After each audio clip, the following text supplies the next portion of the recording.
Good evening, guys. I hope you're having a great day. Today, I will be getting into Luke 12:7. But even the very hairs of your head are all numbered. Fear not, therefore, ye are of more value than many sparrows. This verse is emphasizing that God knows the very hairs that are counted on our head.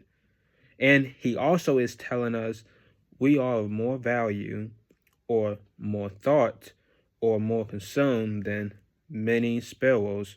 We as humans tend not to think of in our typical nature of sparrows any given moment of any given day. Instead, it's a thought that don't even count towards us.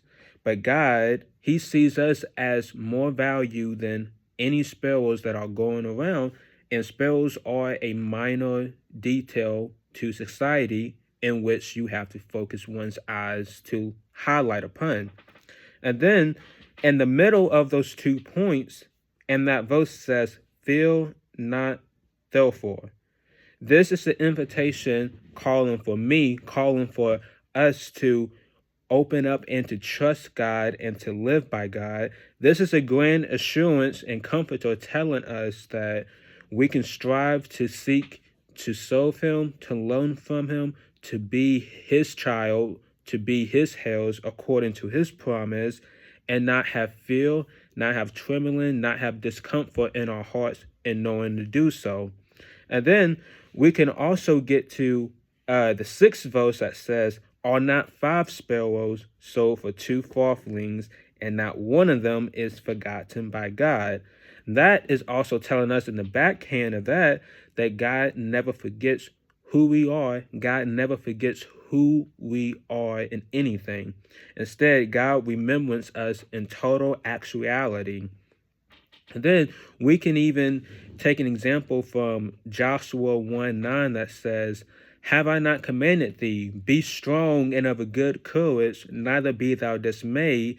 Be not afraid, for the Lord God is with thee whithersoever thou shalt goest."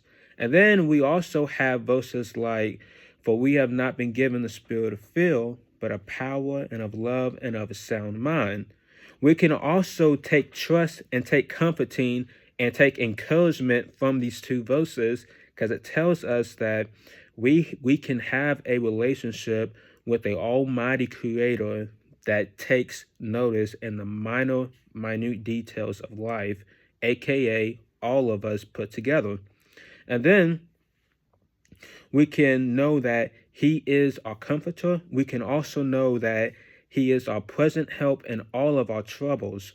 Isaiah 26:4 says, "Trust ye forever in the Lord, for in the Lord Jehovah is strength everlasting." And then the verse before that focuses on keeping our mind stayed perfectly on him, stayed perfectly on his presence.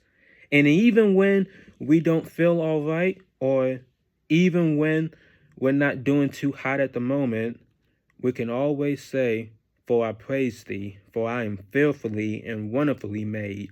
Marvelous are thy works, and that my soul may know it well." And we can also take assurance in these 2 verses is even when we feel like we messed up, or even when we feel like we did wrong here and there, or let's say if a sparrow in this exact situation fell off the tip of the earth, God wouldn't forget about you. God wouldn't forget about us. And as long as we continue to serve him, to have a heart for him, he can always restore, rebuild, and transform us each and every day. Have a great night.